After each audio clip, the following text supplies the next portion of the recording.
He's so regal. I mean, you have to understand, what I think I remember most about that period, and I have to say it because it just stunned me. This man has been in prison. He gets out of prison, he comes to America. We're now the California arm of his New York, LA thing. There's a room full of people who want to meet him, and he spots me, and he walks over, and he put his hand on my shoulder, and he said, "Young man, I want you to thank you so much for writing the music and the lyrics that you wrote, because it got me through many days of being in prison." Heavy. And I started crying on his shoulder. I mean, he just grabbed me like a dad. I just lost it. I mean, because, you know, you never think in life when you write a song, you actually heard it where? Yeah. You know, and you were sitting in solitary confinement for how long? And you were listening to what?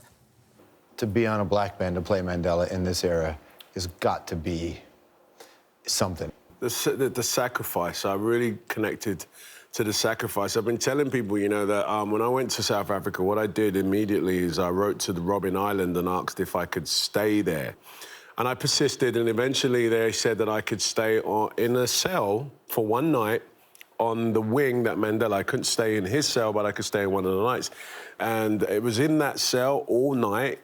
It was where I realized this is the sacrifice that he made. You know, after all the activism chants have gone and, you know, the flags have gone, there is this man in this room and his liberty has been taken away. What did Nelson teach you about forgiveness?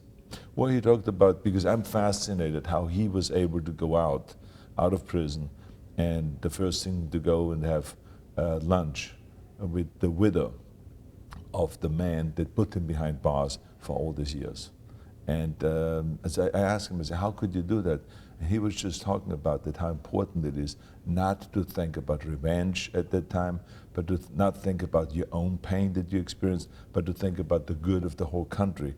And it became very clear to him that in order to heal the country, he had to go and show tolerance and inclusion and forgiveness. What's Mandela's handshake like?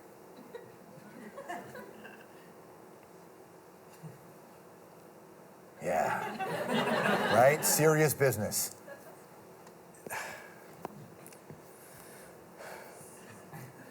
That was something. Singing turned this world around for him, and he inspired it.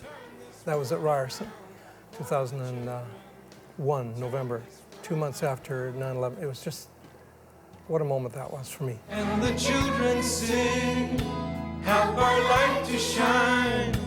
May we all be fed, may we all be loved. He is such a hero for me.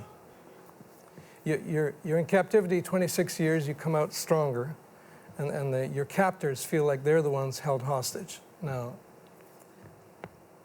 you got to study at the foot of that guy.